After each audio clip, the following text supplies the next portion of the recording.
You're still watching the City of Lagos TV show on TV Nigeria. Welcome to the Lagos Agencies in Focus. This is a platform where we endeavor to ascertain and confirm the level of success, achievements of strategic agencies in Lagos State. But first, for indigents of Lagos State in any pre or tertiary institution across Nigeria, the dream to aspire, attain, and achieve academic success is of critical importance, especially when it has to do with financial empowerment to achieve the set objective. And of course, there is a strategic agency that is saddled with the responsibility to make sure that this dream is realized. We're talking about the Lagos State Scholarship Board. What has been the level of success so far? Initiatives, efforts, programs, and projects of this agency to deliver on its vision, mission, and mandate. We're going to find out this and more after this break. We'll be right back.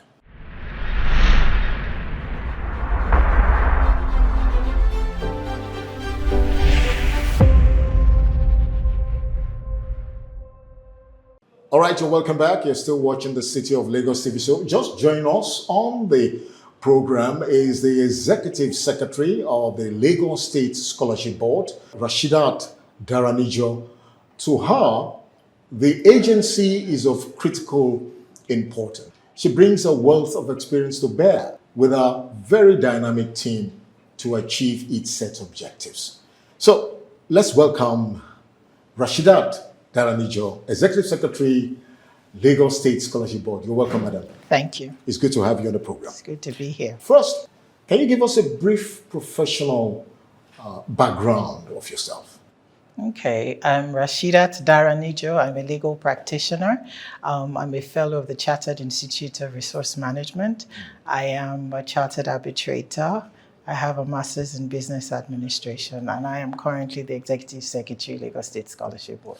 Fantastic. Now, from an historical perspective, when was the Lagos State Scholarship Board established? What are its major terms of reference, vision, and mission statement, and most importantly, the membership structure? Okay, it was created in 1968, right after the creation of Lagos State. So one of the oldest agencies that the government created. The vision is to really visibly be the agency that provides financial assistance to students of Lagos descent and then ensure that they get a proper education. Our mission is to ensure capacity building by ensuring that citizens of Lagos go through all the steps of education. And we have 10 core departments that all work together to ensure that we fulfill our mandate. So we have the Executive Secretary's office. We have 3 technical departments. That would be the bursary department, scholarship department, and the PASS. PASS is a new department that came up from innovation. It's partnership and assessment. Okay, then we have admin department, admin and human resources. We have planning, research and statistics. We have public affairs. We have finance and accounts. We have audit. We have the ICT and we have procurement unit. Okay. As a board, you have your functions and responsibilities. And so how have you brought this to play to accelerate and improve access to quality education, reduce financial hardship, and supported human capital development in Lagos State? That's the whole mandate. And the fact that we're under the Ministry of Tertiary Education, we are an appendage to seeing that tertiary institutions function as they should. So we assist the government to provide financial assistance to students in tertiary institutions. How have we done that? We do it on a yearly basis. They've done it since 1968. I'm not aware of any time, there was a pause. They introduce new things, pause, programs in response to whatever other government policies are there. So as far as I remember, bursary has been constant. Let's look at the pillars of Governor Babajide Sanwo-Olu. We're talking about the Themes Plus agenda. Where does the scholarship board fall in within the Themes Plus agenda? And to what extent have you actualized the intentions of that agenda? The Themes Plus agenda, the E is education and technology. We support education. That's the primary cause of what we do. We deploy technology in making our systems more seamless. So on the themes, it's the E, education and technology, both of which we support vehemently. And that's what I've seen that has even helped us move from point A to point B. On the plus side of it is no man is left behind. So social inclusion, youth integration. The education part also speaks to youth because the people that are getting educated are mostly the youth, even though we cater to the older generation as well for masters and PhD. So on the plus side of it is social inclusion. And in 2025, last year, we introduced for the first time two other categories of scholarships that we give at the board. And that's for the multidimensionally poor and vulnerable people and the people living with disabilities. Now, for those two categories, it differs from everything that the board has done since her inception, because we've always catered to the indigenes of Lagos State. But for these two categories, you do not have to be an indigene of Lagos State. You only have to reside here. Yes, reside here and attend a tertiary institution in Lagos State. Before you came on board, and now that you're on board, obviously there's been some very remarkable achievements and efforts. Can you give us a scorecard, a very broad scorecard of your administration as the executive secretary of the board since you came on the seat? Prior to this time, we used to have paper applications. We also used to have payments for enrollment for applications for bursary scholarships. But Mr. Governor graciously did away with that. So now to apply for scholarship or bursary is completely free of charge. There is no payment required. So you just have to get on the portal and then apply. And then we've completely moved away from paper applications. So before you would have to fill in by hand, but now we've migrated using technology. I mean, we're 90% because this is the first time we're using it. So we're still, seeing how that goes, but so far, so good. And before now, we have the application open all year round. So I can actually apply in January. You can apply in November.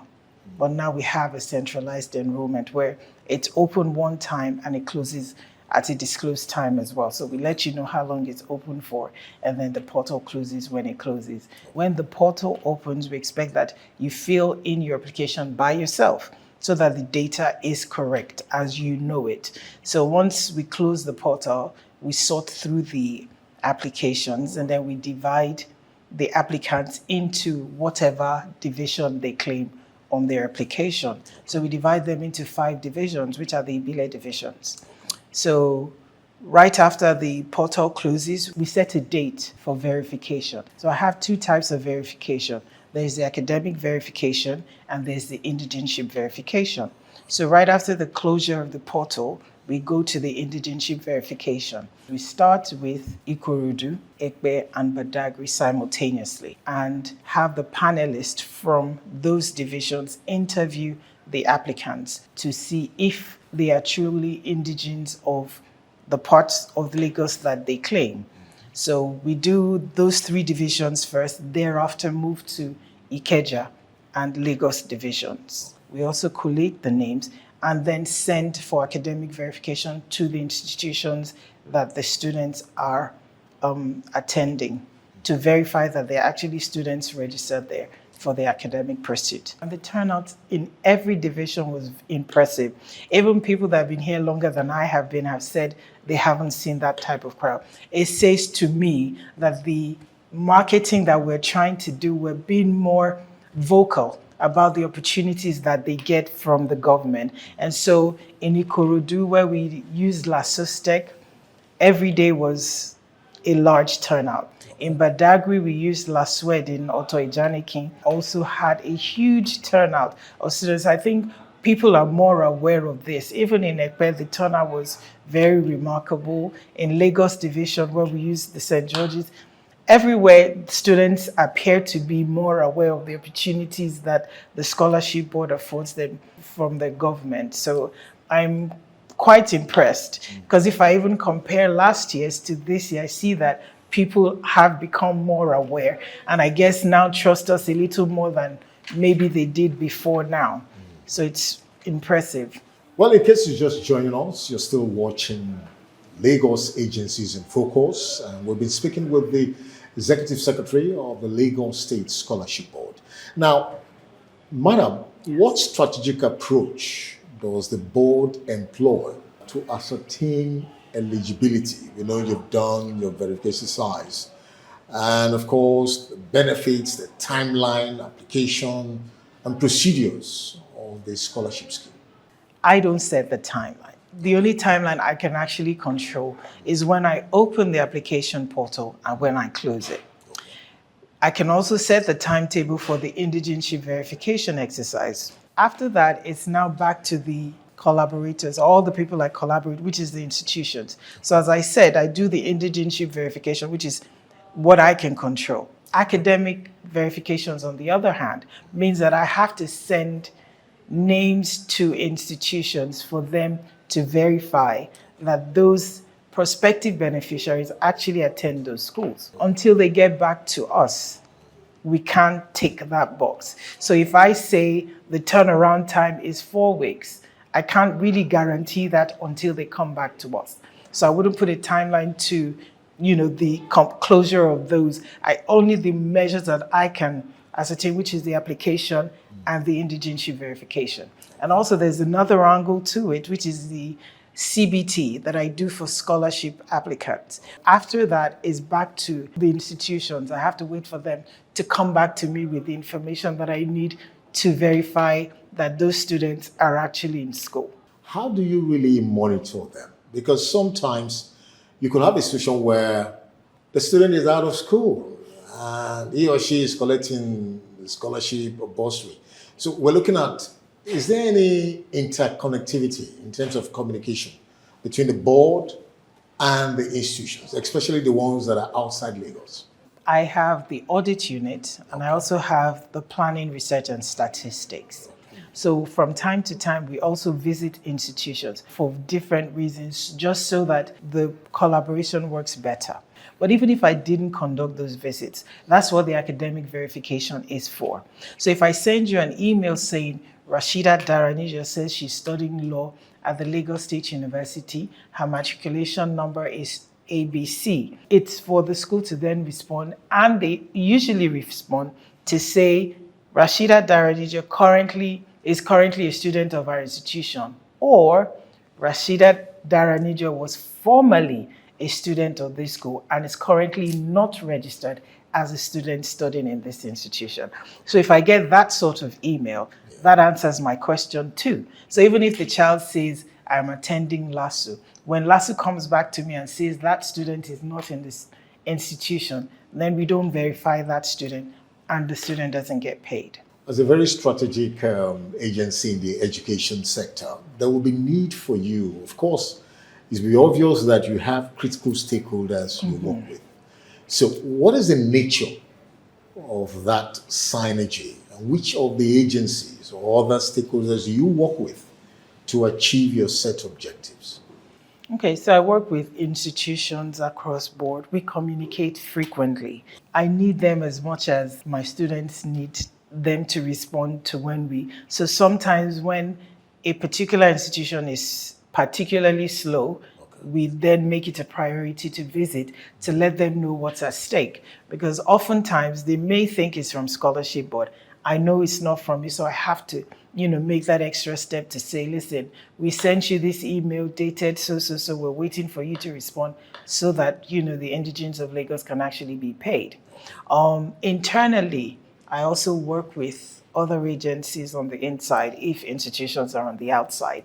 I mentioned that in 2025, last year, we introduced 2 new categories of scholarship beneficiaries. That's people living with disabilities.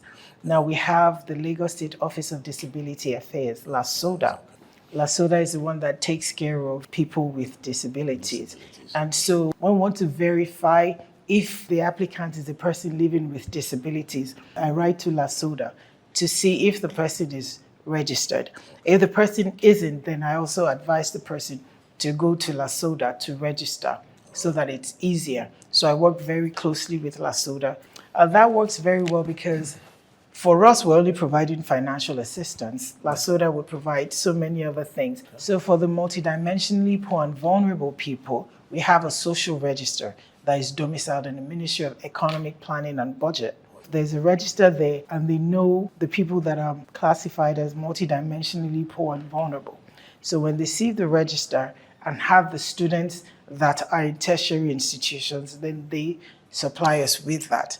We go back, we take the number that we can accommodate, and then see that they're paid and assisted for the year in school. How would you describe the level of support the agency have gotten from Governor Babajide Sanwo-Olu? Level of support from Mr. Governor has been great. The kind of approval I need to pay the students can come from no other person but Mr. Governor. And if I've been able to say that I cleared the backlogs, it's only because he approved of the fund. So it's been great. We wouldn't be able to do anything without his support. When it has to do with funding, we are aware, Lagos, that there are very prominent individuals and corporate institutions, just like you have with the Lagos State Security Trust Fund, with recent inauguration of the Lagos State Sports Trust Fund. For a scholarship board like Lagos, you need all the funds you can get so that you can increase the amount for scholarship and bursary. But how much do you give now? And is it possible for you to bring on board corporate institutions to also support you? Yes, I mentioned the new department that was created, partnership and assessment. So we're actually allowed now to go into partnerships with people. So the prominent people you're talking about, if they're willing to support, they can. And I've gone into some partnerships, but we obviously can do a lot more in that regard. So I have partners that specify the kind of people they want to sponsor. Okay. For example, a family wants to sponsor people that are into the IT world. So yes, we have partners like that. We don't have a trust fund because I suppose it's the pride of the government to say that she has a budgetary allocation for her indigents to go to tertiary institutions. But we welcome partners to fill in whatever other voids or be specific as to their specialties. For the benefit of indigents of Lagos, both the prospective and the current ones benefiting from the scheme, information is key. Yes. And it's quite important for other indigents across the country to be able to reach out to the agency. So what are your social media handles and all the means of communication with the agency? Are you an indigent of Lagos State? Have you heard of the Lagos State Scholarship Board? If you haven't, I suppose you should get on your social media now and look for us at Lagos Scholar on Instagram or Lagos State Scholarship Board on Facebook. Our emails are lagosscholarship@lagosstate.gov.ng and then Lagos-scholarship@lagosstate.gov.ng. Additionally, you should already be a member of your National Union of Lagos State Students at all your registered institutions. That way, you're able to get the information that you need regarding the opportunities that the government has for you.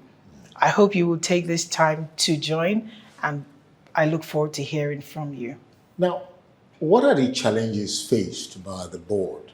What efforts are you taking to mitigate against them? Are there challenges really?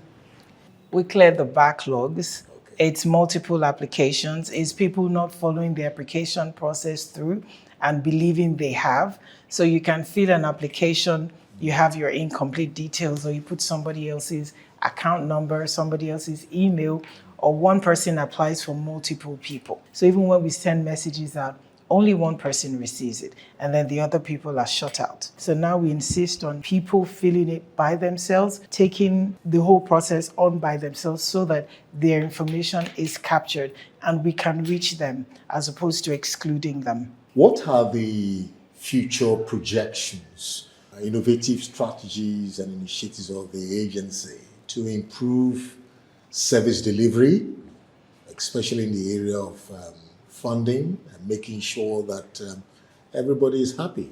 So for funding, there's been talk of, a scholarship fund. There's been talk of diaspora funding, which we can still explore. Future strategies leverage more on technology. I said the API isn't working now, but that's not dependent on us. We have it, but other institutions have to be able to fix theirs so that we can dial in and then have it on the go. When I attended indigeneity verification, for example, we were all outside for as long as we had to be. We all had to travel down for wherever it is that you school. If you couldn't, then you miss out. But now people don't have to physically come to us. We have the hybrid. So we have physical verification and people do it online as well. So we continue to leverage on whatever other opportunities are there to avoid excluding anyone. So if you're in Sokoto, for example, I'm sure you took part in an online verification as opposed to having to come down, to our office to do your verification. So, all right. Finally, what's your word of assurance and encouragement to existing and prospective beneficiaries, parents, guardians, and critical stakeholders? You have our assurances at the Lagos State Scholarship, but that we understand what the mandate is, and we will do our very best. We remain committed, and I assure you that for everyone that completes the application process, and as long as the funding is available, you will get what is due to you, as you already get. So I encourage you to continue to spread the word, because I see that now more and more people are aware. So I thank you for spreading the gospel, and you have our assurances on our side that we'll do what we have been doing and we'll do better. To intending partners, we have opportunities to partner with you. So I look forward to anybody looking to partner with the Lagos State Scholarship Board with the view to sponsoring people through tertiary institutions in whether general specialties or particular specialties. So we look forward to partnering opportunities. Rashedat Daranijo, I want to thank you very much, man. I wish you all the success. Thank you very much. Well, the dream to aspire, attain and achieve success in education can only be achieved mostly when you consider financial empowerment, because education is expensive. And so the Scholarship Board, to a large extent, has been able to meet up with its set objectives and vision in line with the Themes Plus agenda to deliver on quality education and, of course, making success out of every policy by the Governor Babajide Sanwo-Olu-led administration. The City of Lagos TV show will continue in a moment after this break. Stay tuned.